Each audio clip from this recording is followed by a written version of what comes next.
Hi student, today we discuss about new point in the process of oogenesis, that is structure of secondary oocyte. In the last lecture we say first in gametogenesis, that is oogenesis. So oogenesis means what?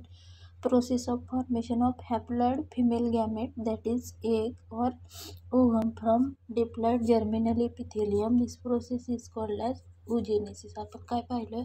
oogenesis म्हणजे तिथं काय होते, haploid female gamete that is egg हे form होते कोणापासून? Diploid germinal epithelium पासून. त्याच्यानंतर आपण characters पाहिले, याच्यामध्ये वेगवेगळ्या प्रकारच्या फेजेस असतात. मल्टिप्लिकेशन फेज, ग्रोथ फेज आणि मॅच्युरेशन फेज. जेव्हा आपण मॅच्युरेशन फेज पाहिले तेव्हा काय पाहिलं? Exact in the last large ovum काय झालं? फॉर्म झालं. आणि सेकंड पोलार बॉडी ह्या मिओसिस सेकंड नंतर काय झाले? फॉर्म झाल्या. मग हे सगळ्या फेजेस आपण जेव्हा पाहिल्या तेव्हा आपल्याला लास्ट जो पार्ट पाहिला आहे तो ओहम और एग असं त्याचाच आपल्याला अभ्यास करायचा आहे. Structure of secondary oocyte. आता हे जे स्ट्रक्चर आहे हे आपल्याला असं व्यवस्थित पाहता येतं. This is a structure of secondary oocyte in the first, that is a vitelline membrane of egg. त्याच्यानंतर the middle space is called as pre vitelline space. Then covering of this egg is called as zona pellucida. Then above the covering of zona pellucida is called as corona radiata. Internally the nucleus is present, is called as germinal vesicle.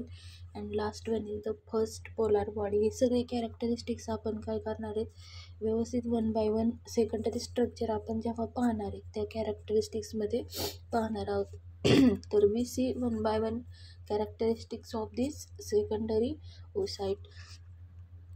See, first characteristics of this secondary oocyte is the when unfertilized egg is ovulated, it releases from the ovary. And it is actually secondary oocyte जेव्हा unfertilize egg यांचं ovulation होतं. Ovulation म्हणजे काय? तर ते काय केले जातात? ते ओव्युलेट केले जातात. ओव्हरीमधून ओव्हर रिमूव्ह करण्याच्या प्रोसेसला काय म्हटलं जातं? ओव्युलेशन. मग अनफर्टिलाइज असतात म्हणजे तिथं स्पर्मची एंट्री झालेली नसते, त्या एगपर्यंत तिथं फ्युजन झालेलं नसतं, फर्टिलायझेशन होत नसतं. अशा एगला काय म्हटलं जातं? Unfertilize egg. हे जे अनफर्टिलाइज एग आहेत हे काय होत आहेत? ओव्युलेट होतात. कोणामधून? आणि ओव्युलेट झाले की काय होतात? ओव्हरीमधून ते रिलीज केले जातात, बाहेर टाकले जातात. तर त्याच एगला काय म्हटलं जातं? Actually the secondary oocyte. आता हे जे सेकंडरी oocyte किंवा हे secondary egg cell, o means egg and cyte means cells, हे जे आहे एक सेल हे कसं असतं? Non cleidoic. कसं? Non cleidoic means without shell. म्हणजे हे जर आपण पाहिलं, फॉर एक्झाम्पल जर हेचं एक आपण पाहिलं तर त्याला आउटर शेल असतं व्हाईट कलरचं, ते एकदम थिन आणि ट्रान्सपरंट असतं. तसं जर आपण फिमेलमध्ये जे ओव्हम और एग्ज असतात ते जर आपण ऑब्झर्व केले तर हे नॉन क्लिडॉइक असतात, म्हणजे त्यांना शेलच नसतं आउटर कवरिंग. त्याच्यानंतर हे कसे असतात? मायक्रोलेसिथल. आता मायक्रोलेसिथल म्हणजे नेमकं काय? तर yolk is present in a very small quantity. म्हणजे त्यांच्यामध्ये जो यॉक प्रेझेंट असतो एकदम स्मॉल क्वांटिटीमध्ये आपल्याला पाहायला भेटतो. यॉक म्हणजे काय? तर एग आपण ब्रेक केल्यानंतर त्याच्यामध्ये जो येल्लो कलरचा पार्ट दिसतो त्याला काय म्हटलं जातं? यॉक. मग जर एगचं आपण यॉक पाहिलं तर त्याच्यामध्ये 0.5% काय असतं? यॉक असतो आणि 0.5% व्हाईट प्रोटीन पार्ट असतो. तसंच हे जे फिमेल एग जे ते फर्टिलायझेशनसाठी आपण वेळी उपयोगी करतो हे एग्स कशा असतात? Microlecithal. Microlecithal means yolk is present in very small quantity. काय? स्मॉल क्वांटिटीमध्ये म्हणजे एकदम थोड्याशा प्रमाणात ते यॉक प्रेझेंट असतं, येल्लो कलरचा पार्ट, त्याला म्हटलं जातं मायक्रोलेसिथल. आता मॅक्रोलेसिथल म्हटलं की त्याच्यामध्ये एगचं काय असतं? एगमध्ये ते यॉकचं प्रमाण काय असतं? जास्त असतं, त्याला म्हटलं जातं मॅक्रोलेसिथल. मग जेव्हा आपण मायक्रो म्हणू तेव्हा काय असतं? यॉक हे एकदम थोड्या प्रमाणात तिथं प्रेझेंट असतं. त्याच्यानंतर जर आपण ह्या एगचं एक स्ट्रक्चर पाहिलं तर इट इज ॲप्रॉक्सिमेटली 0.1 मिलीमीटर एवढं असतं. 100 मायक्रॉन्स म्हणजेच 100 मायक्रॉन्स इन साईज.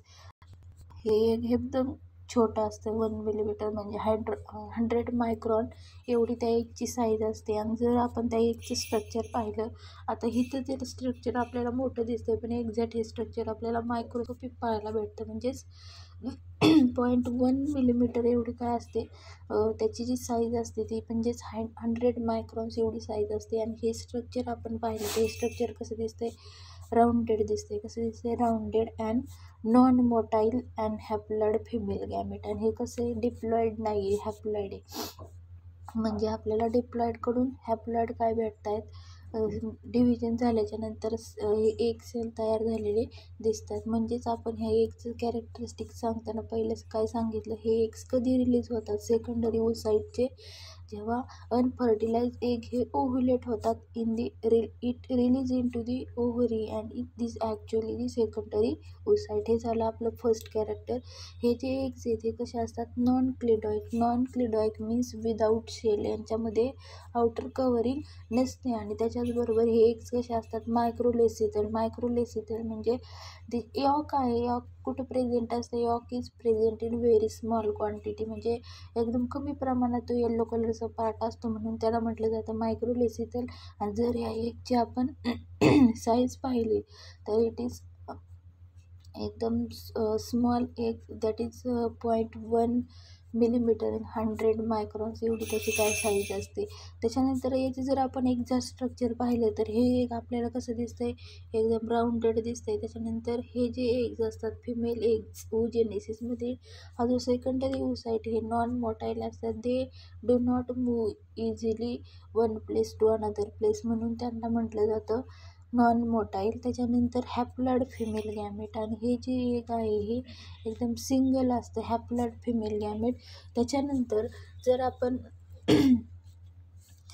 याच्यामधल्याच पार्टचा जर विचार केला तर नेक्स्ट कॅरेक्टर सांगता येतं, nucleus of the egg appears large and it's called as germinal vesicle. आता हा जो न्यूक्लियस आहे, हा एगचा न्यूक्लियस आपल्याला दिसतोय सेंटरला, हा एकदम लार्ज असतो. आणि त्यालाच काय म्हटलेलं आहे तर जर्मिनल व्हेसिकल. काय म्हटलेलं आहे, जर्मिनल व्हेसिकल. म्हणजे आपलं कॅरेक्टरिस्टिक्स काय सांगते, the nucleus of the egg appears large. हा कसा दिसतोय आपल्याला, न्यूक्लियस एकदम सेंटरला लार्ज दिसतोय, आणि त्यालाच काय म्हटलं जातं, is called as germinal vesicle. See here the name is germinal vesicle. म्हणजेच जो न्यूक्लियस आपल्याला एगच्या सेलमध्ये सेंटरला दिसतोय हा कसा असतो, लार्ज असतो. म्हणजे हे जे सगळं सर्कल आपल्याला दिसतंय ते न्यूक्लियसचं आहे. आणि त्याच्यामध्ये एक छोटंसं स्ट्रक्चर दिलेलं आहे बा, त्याला काय म्हणायचं आहे, जर्मिनल व्हेसिकल. म्हणजेच आपलं कॅरेक्टर काय सांगते, nucleus of the egg is large and called as germinal vesicle. त्याच्यानंतर typical nucleus is form at the time of fertilization. म्हणजे टिपिकली हा जो न्यूक्लियस आहे हा कधी फॉर्म होतो, जेव्हा ते एगमध्ये काय होणार आहे, फर्टिलायझेशन ही प्रोसेस होणार, तेव्हाच तिथं न्यूक्लियस हा सेंटरला फॉर्म होतो. न्यूक्लियस हा प्रत्येक सेलमध्ये मेन पार्ट असतो, त्यावरतीच सर्व सेल काय असते, डिपेंड असते. म्हणजेच त्याची ग्रोथ असेल, डिव्हायडेशन असेल, हे सगळं न्यूक्लियसमुळे होतं. म्हणजेच हा जो न्यूक्लियस आहे हा आपलं नेक्स्ट कॅरेक्टर काय सांगते, this is typical nucleus is form at the time of fertilization. जेव्हा फर्टिलायझेशन होणार तेव्हाच हा न्यूक्लियस काय होतं, फॉर्म होतं. फर्टिलायझेशन कधी होतं, ह्या एग्जवरती हा जो ॲक्रोसोम दाखवला आहे, म्हणजे जेव्हा स्पर्मची एंट्री होती तेव्हाच तिथं काय होणार, एग्ज आणि स्पर्मचं फ्युजन होणार, म्हणजेच फर्टिलायझेशन होणार. अशी प्रोसेस असेल त्यावेळीच इथं काय होतं आहे, तो जो न्यूक्लियस आहे हा न्यूक्लियस काय होतो, फॉर्म होतो. त्याच्यानंतर नेक्स्ट कॅरेक्टर सांगितलं आहे, the cytoplasm of egg is called as ooplasm. It is divide to of centrioles. म्हणजे ह्या जो सेंटरचा पार्ट आहे त्याच्यामध्ये सायटोप्लाझम प्रेझेंट असते, एकदम सेमी फ्लुइड असं सेंटरला काय असतो, लिक्विड लाईक पार्ट असतो, half fluid and half solid. Half liquid and half solid याला म्हटलं जातं सेमी फ्लुइड. म्हणजेच असा जो पार्ट एकदम सेंटरला आपल्याला लिक्विड लाईक पार्ट पाहायला भेटतो त्याला म्हटलं जातं ओप्लाझम. म्हणजे एगमध्ये जे सायटोप्लाझम असतं त्याला काय म्हटलं जातं, ओप्लाझम. आणि हा जो ओप्लाझम ह्या काय काम करतो, इट डिव्हाइड टू सेंट्रिओल्स. म्हणजे जेव्हा आपण स्पर्मचं स्ट्रक्चर पाहिलं त्या स्पर्मच्या स्ट्रक्चरमध्ये जेव्हा आपण स्पर्मचे वेगवेगळे पार्ट पाहिले बॉडीचे, तेव्हा मिडल पार्ट नेक या रिजनला काय प्रेझेंट होते, सेंट्रिओल. स्पर्मचं व्यवस्थित डायग्राम आपल्या डोळ्यासमोर आणायची. नेक रिजनला सेंट्रिओल प्रेझेंट होते, प्रॉक्सिमल आणि डिस्टल. यांचं डिव्हाइड करण्यासाठी म्हणजे सेपरेट विरहित करण्यासाठी हा जो ओव्हप्लाझम, ह्या ओव्हप्लाझम हेल्पफुल असतो. म्हणजेच आपण काय सांगतोय, दी सायटोप्लाझम ऑफ दी एग, हा एगमध्ये जो सायटोप्लाझम प्रेझेंट असतो याला काय म्हटलं जातं, ओव्हप्लाझम. आणि ओव्हप्लाझमचं फंक्शन काय सांगितलं, डिव्हाइड ऑफ सेंट्रिओल्स. म्हणजे स्पर्म बॉडीमध्ये जे सेंट्रिओल्स त्यांचं डिव्हायडेशन करण्याचं काम हे जे ओव्हप्लाझम आहे हे करत असतात. त्याच्यानंतर जर आपण ह्या एगचं स्ट्रक्चर पाहिलं तर हे एगचं स्ट्रक्चर आपल्याला कसं दिसतंय, तर पहा, it egg is surrounded by various covering. आता हे जे सगळी नावं दिसत आहेत आपल्याला, व्हेरियस लेअरने काय झालेले असतात, हे एगला सराउंडिंग केलेलं आहे. तर आपण त्याचे 1 बाय 1 ते लेअर पाहू. तर फर्स्ट एक सराउंडिंग लेअर आहे तो व्हायटिलाइन मेम्ब्रेन हा इथं आपल्याला दिसतोय. सेकंड आहे तो झोना पेलुसिडा आणि थर्ड आहे तो कोरोना रेडिएटा. हे आपण 1 बाय 1 यांची कॅरेक्टरिस्टिक्स पाहणार आहोत. आता फर्स्ट आपण एगचं स्ट्रक्चर पाहिलं, एक्झॅक्ट त्याच्यामध्ये जे जे पार्ट असतात त्याला काय म्हटलं जातं हे पाहिलं. आता आपण त्याचे काय पाहणार आहे, सराउंडिंगला जे लेयर्स आहेत त्याचा आपण अभ्यास करणार आहोत. फर्स्ट आहे तो व्हायटिलाइन मेम्ब्रेन. आता vitelline membrane is an egg membrane is called as vitelline membrane. एगचा जो सगळ्यात आउटर लेअरचं मेम्ब्रेन आहे त्याला काय म्हटलं जातं, व्हायटिलाइन मेम्ब्रेन. आता egg membrane is called as vitelline membrane. म्हणजे एगचं जे मेम्ब्रेन आहे, जे कव्हरिंग आहे, जो लेअर आहे त्याला काय म्हटलं जातं, vitelline membrane. See here the vitelline membrane. The egg membrane is called as vitelline membrane. It secrete non cellular glycoproteins. It secrete non cellular glycoproteins membrane. आणि हा जो व्हायटिलाइन मेम्ब्रेन हा काय करतोय, ग्लायकोप्रोटीनस मेम्ब्रेन काय करतोय, सिक्रेट करतोय. ते कसं असतं, नॉन सेल्युलर म्हणजे याच्यामध्ये काय नसतात, सेल्स नसतात असं मेम्ब्रेन. हा जो एग मेम्ब्रेन, हा एग मेम्ब्रेन काय करतो, सिक्रेट करतो. हे असतं नॉन सेल्युलर ग्लायकोप्रोटीन मेम्ब्रेन. आता हे नॉन सेल्युलर ग्लायकोप्रोटीनने बनलेलं असतं.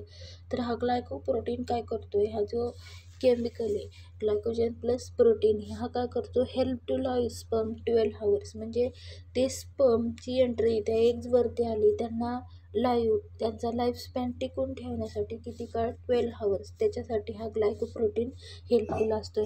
म्हणजेच आपण फर्स्ट मेम्ब्रेन पाहतो ते व्हायटिलाइन मेम्ब्रेन. एगचं egg membrane is called as vitelline membrane. म्हणजे जे एगचं मेम्ब्रेन आहे त्याला काय म्हटलं जातं, व्हायटिलाइन मेम्ब्रेन.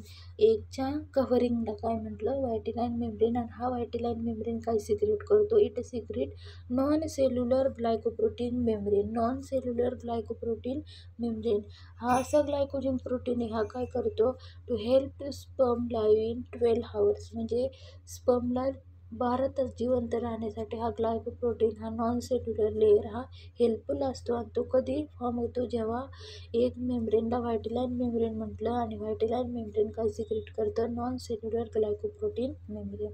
त्याच्यानंतर सेकंड आहे तो झोना पेलुसिडा. कोणता, zona pellucida. Above the vitelline membrane the layer is called as zona pellucida. याचं 1 सेंटेन्समध्येच आपण काय करू शकतो, व्यवस्थित कॅरेक्टर्स पाहू शकतो.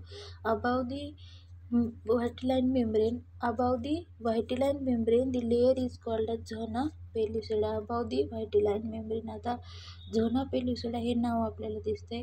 जो व्हायटिलाइन मेम्ब्रेनच्या वरचा लेअर आहे त्याला काय म्हणायचं, झोना पेलुसिडा. म्हणजेच 1 सेंटेन्समध्ये आपण या कव्हरिंगचं काय करू शकतो, कॅरेक्टर सांगू शकतो.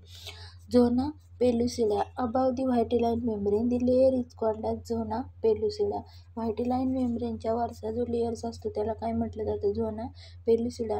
त्याच्यानंतर नेक्स्ट थर्ड आहे तो कोरोना रेडिएटा. आता कोरोना रेडिएटा हा सुद्धा लेअर आपल्याला इथं दिसतोय पहा. झोना पेलुसिडाच्या वरचा जो लेअर आहे छोट्या छोट्या सेलचा बनलेला आहे त्याला काय म्हणायचं, कोरोना रेडिएटा.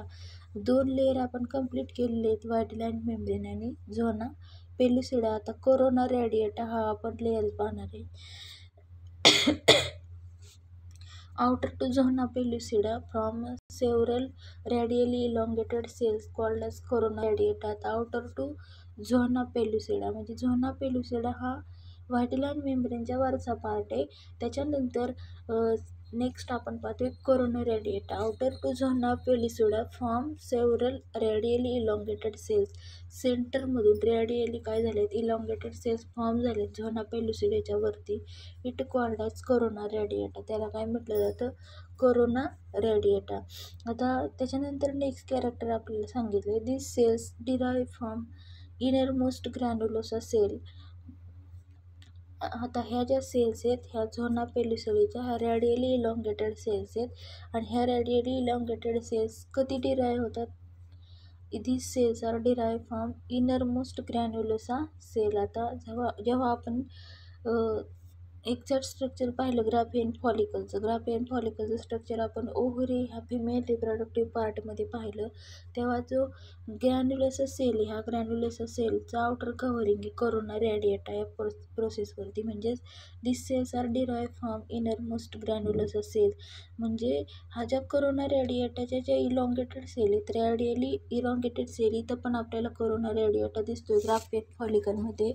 ह्या ज्या कोरोना रेडिएटाच्या ज्या सेल्स आहेत ह्या सेल्स काय होतात, cells are derive from innermost granulosa cell. म्हणजे आतल्या साईडने ग्रॅन्युलोसा सेलच्या आतल्या साईडने हे काय होत आहेत, इनर साईडने डिराईव्ह होतात. म्हणजे त्या फॉर्म होतात कोण, तर कोरोना रेडिएटाचे सेल्स. म्हणजे इथं व्यवस्थित दिसतंय ग्रॅन्युलोसा सेलच्या आतमधला जो पार्ट आहे तो कोरोना रेडिएटा. म्हणजे ही ग्राफियन फॉलिकलची डायग्रॅम मी आपल्या माहितीसाठी सांगितली, कारण कोरोना रेडिएटाचे जे सेल्स आहेत ह्या ग्रॅन्युलोसा सेलच्या आतमध्ये आपल्याला पाहायला भेटतात. त्याच्यानंतर हे जे सेल्स आहेत ह्या cells both are held in hyaluronic acid. आता जे हायलुरोनिक ॲसिड हे काय करतंय, या दोन्ही सेलला टाईटली पॅक करून ठेवण्याचं काम करते. म्हणजे ह्या ज्या रेडियली इलॉंगेटेड सेल आहेत कोरोना रेडिएटाच्या, ह्या काय होत आहेत, both are held by hyaluronic acid. आता हायलुरोनिक ॲसिड कशासाठी हेल्पफुल असतं, it kill the स्पर्मला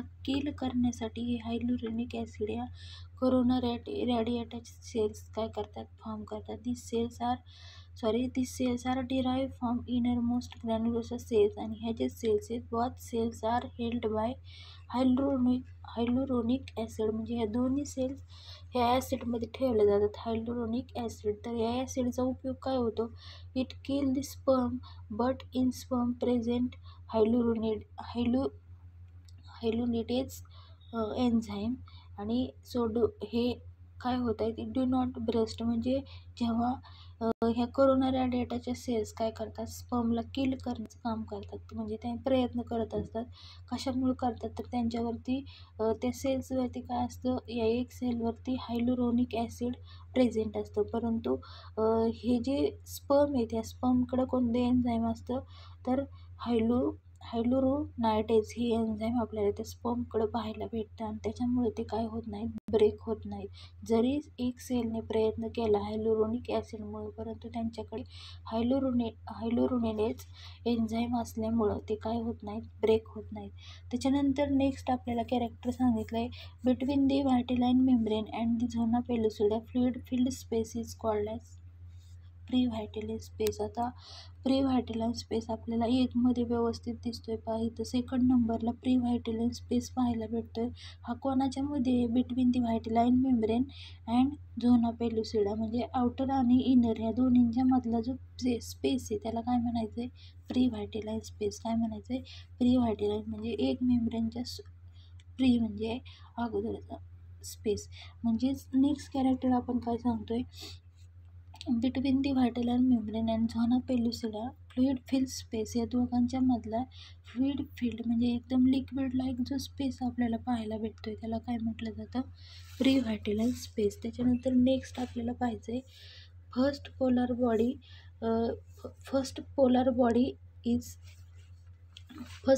body lies in this space. आता ही जी डायग्राम आपण पाहिली तर यांच्यामध्ये फर्स्ट पोलार बॉडी आपल्याला न्यूक्लियसच्या खाली पाहायला भेटते. मग आपण लास्टचं कॅरेक्टर याच्यामध्ये सांगतोय, फर्स्ट पोलार बॉडीसुद्धा इथं काय असते, प्रेझेंट असते. आणि हे जे इट शोज पोलॅरिटी दाखवतोय. म्हणजे काय दाखवतं, it shows two poles. Two opposite poles दाखवते म्हणून याला म्हटलं जातं this egg shows polarity. Polarity means it shows two different types of poles, so it called as this egg shows polarity. आता हे एक काय दाखवते, पोलॅरिटी दाखवते. तर पहा, side having the germinal vesicle. आता जर्मिनल व्हेसिकलचा विचार करायचा आहे. साईड हॅविंग जर्मिनल व्हेसिकल, जर्मिनल व्हेसिकलची जी साईड आहे अँड फर्स्ट पोलार बॉडी, आणि तिथेच काय आहे त्याच्या खाली फर्स्ट पोलार बॉडी, त्याला काय म्हणायचं आहे, ॲनिमल पोल. हा झाला फर्स्ट पोल. म्हणजे दिस एक शोज पोलॅरिटी. मग फर्स्ट पोल कोणता आहे, ॲनिमल पोल. हा ॲनिमल पोल कधी फॉर्म होतो, जेव्हा साईड हॅविंग जर्मिनल व्हेसिकलची side and first polar body यांना काय म्हटलं जातं, animal pole. And opposite side of this germinal vesicle is called as vegetal pole. आता खालचा झाला तो ॲनिमल पोल, बरोबर त्याच्याच वरती जे व्हायटेलाईन मेम्ब्रेन आहे तिथं जो पार्ट असतो त्याला म्हटलं जातं व्हिजिटल पोल. काय म्हटलं जातं, व्हिजिटल पोल. म्हणजे एक्झॅक्ट अपोजिट ती ॲनिमल पोल. ॲनिमल पोलमध्ये कोण आहे, जर्मिनल व्हेसिकल आणि फर्स्ट पोलार बॉडी यांच्या अपोजिटचा जो पार्ट आहे त्याला काय म्हणायचं आहे, vegetal pole. See these all are the characteristics of structure of secondary oocyte. We repeat again, but diagram is very necessary. First observe diagram and then write characteristics and draw the diagram. तर पहा, जर आपण या एकचा विचार केला तर हे secondary oocyte हे जे एग्ज आहेत, हे एग्ज रिलीज कधी होतात, जेव्हा अनफर्टिलाइज एग्ज असतात. काय असतात, अनफर्टिलाइज असतात, त्यांचं फर्टिलायझेशन झालेलं नसतं, तेव्हा हे एग्ज काय होतात, ओव्हरीच्या मार्फत ते रिलीज केले जातात. तेच असतात सेकंडरी oocyte. आणि जर आपण ते एग जर पाहिले तर हे नॉन क्लिटॉइक असतात, म्हणजे त्यांना शेल नसतं, विदाऊट शेलचे असतात. त्याच्यानंतर ते असतात मायक्रोलेसिकल मीन्स व्हॉट, ते yolk is present in very small quantity. त्याच्यानंतर जर आपण एगची जर साईज पाहिली तर ही किती असते, ॲप्रॉक्सिमेटली 0.1 मिलीमीटर, 100 मायक्रॉन्स एवढी काय असते त्यांची साईज असते. जर एगचं आपण स्ट्रक्चर पाहिलं तर एकदम गोलाकार दिसते, राऊंडेड. त्याच्यानंतर ते नॉन मोटाईल असतं, do not easy to move, आणि हॅप्लॉइड फिमेल गॅमेट. आणि हे कसं असते, हॅप्लॉइड असते, सिंगल असते. त्याच्यानंतर जर आपण न्यूक्लियसचा विचार केला तर हा न्यूक्लियस लार्ज असतो आणि it called as germinal vesicle. त्याच्यानंतर आपण पाहिलं हा जो न्यूक्लियस आहे, त्याच्यानंतर आपण सायटोप्लाझमचा विचार केला. एग्जमध्ये जो सायटोप्लाझम असतो, same fluid part in the center of surrounding the nucleus, those part is called as cytoplasm. आणि cytoplasm of the egg is called as ooplasm. एगमध्ये जो सायटोप्लाझम असतो त्याला म्हटलं जातं ooप्लाझम. त्याच्यानंतर नेक्स्ट आपण पाहिलं, हा जो ooप्लाझम आहे हा कशासाठी हेल्पफुल असतो, इट डिवाइड ऑफ सेंट्रिओलला डिवाइड करण्यासाठी हा ooप्लाझम काय असतो, हेल्पफुल असतो. त्याच्यानंतर हे पूर्ण एग जर आपण पाहिलं तर it surrounded by various covering. आपण पाहिलं एगचं स्ट्रक्चर जेव्हा अभ्यासलं तेव्हा एगमध्ये आपल्याला व्हेरियस लेयर्स पाहायला भेटले. फर्स्ट पाहिलं तो व्हायटेलाईन मेम्ब्रेन, सेकंड पाहिलं तो झोना पेलुसिडा, थर्ड पाहिला तो कोरोना रॅडिएटा. मग व्हायटेलाईन मेम्ब्रेन हे कधी फॉर्म होतं, तर एगचं जे मेम्ब्रेन असतं त्यालाच म्हटलं जातं व्हायटेलाईन मेम्ब्रेन. आणि हा व्हायटेलाईन मेम्ब्रेन काय सिक्रेट करतो, नॉन सेल्युलर ग्लायकोप्रोटीन मेम्ब्रेन. आणि हा नॉन सेल्युलर ग्लायकोप्रोटीन मेम्ब्रेन कशासाठी तो सिक्रेट करतो, तर जे स्पर्म त्यांच्या बॉडीवरती आले त्यांना टिकवून ठेवण्यासाठी. It help to live the sperm 12 hours त्यांना जिवंत ठेवण्यासाठी स्पर्मला हे ग्लायकोप्रोटीन हा व्हायटेलाईन मेम्ब्रेन काय करत असतो, हे मेम्ब्रेन ग्लायकोप्रोटीनचे सिक्रेट करत असतो. त्याच्यानंतरचा आपण नेक्स्ट लेअर पाहिला तो झोना पेलुसिडा हा लेअर कुठे पाहायला भेटला, above the vitelline membrane. The layer is called as zona pellucida. म्हणजे व्हायटेलाईन मेम्ब्रेनच्या वरचा जो पार्ट आहे त्याला काय म्हटलं आपण, झोना पेलुसिडा. त्याच्यानंतर corona रॅडिएटा, outer to zona pellucida from several radially elongated cells called as corona radiata. झोना पेलुसिडाच्या वरचाच outer to zona pellucida from several radially elongated cells, म्हणजे सेंटरवरून जे इलॉंगेटेड सेल्स फॉर्म झाले त्यांना काय म्हटलं, corona radiata. This cells are derive from innermost. आता हे कुठून derive झालेत, इनरमोस्ट ग्रॅन्युलोसस सेल्स. आपण याच्यासाठी ग्राफियन फॉलिकलचं स्ट्रक्चर पाहिलं, त्याच्यामध्ये आपल्याला बरोबर दिसलं हे कोरोना रॅडिएटाचे सेल्स कोणाच्या इनर साईडला असतात तर ग्रॅन्युलोसा सेलच्या. आणि हे जे सेल्स आहेत हे करून रेडिएटाचे both are held in hyaluronic acid. Hyaluronic ॲसिडमध्ये ते काय ठेवलेले असतात का, तर हे स्पर्मला किल करतील म्हणून ते काय करतात, या ॲसिडमध्ये ठेवलेले असतात. परंतु ते स्पर्म किल करत नाहीत, कारण त्या स्पर्मकडे कोणतं एन्झाईम असतं तर हायलोनायडेज एन्झाईम आपल्याला स्पर्मकडे पाहायला भेटतं. त्याच्यामुळे ते स्पर्म या हायलोरोनिक ॲसिडमुळं किल होत नाहीत. आणि त्याच्यानंतर आपण पाहिलं व्हायटेलाईन मेम्ब्रेन आणि झोना पेलुसिडा यांच्यामधला जो स्पेस आहे त्याला काय म्हणायचं आहे, हा फ्लुइड फिल्ड स्पेस असतो, त्याला म्हणायचं आहे प्री व्हायटेलाईन स्पेस.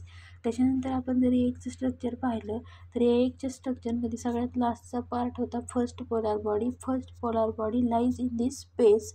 त्याच्यानंतर नेक्स्ट कॅरेक्टर आपण पाहिलं सगळ्यात लास्ट, हे जे एग हे एग काय दाखवतं, इट शोज पोलॅरिटी दाखवतो. म्हणजे या एग्समध्ये आपल्याला 2 अपोजिट पोल पाहायला भेटतात. फर्स्ट पोल आपण पाहिला तो ॲनिमल पोल, आणि ॲनिमल पोलच्या अपोजिटला होता तो व्हेजिटल पोल. म्हणजे हा एग काय दाखवतोय, पोलॅरिटी दाखवतोय. तर side having germinal vesicle, first polar body called as animal vesicle. Side having germinal व्हेसिकलच्या साईडला काय आहे, फर्स्ट पोलार बॉडी आहे आणि जर्मिनल व्हेसिकल आहे, त्याला म्हटलं ॲनिमल पोल. आणि exactly opposite this animal pole, side to opposite to it called as vegetal pole. So this is all characteristics of structure of secondary oocyte. Draw the diagram. So today we stop here, remaining part we see tomorrow.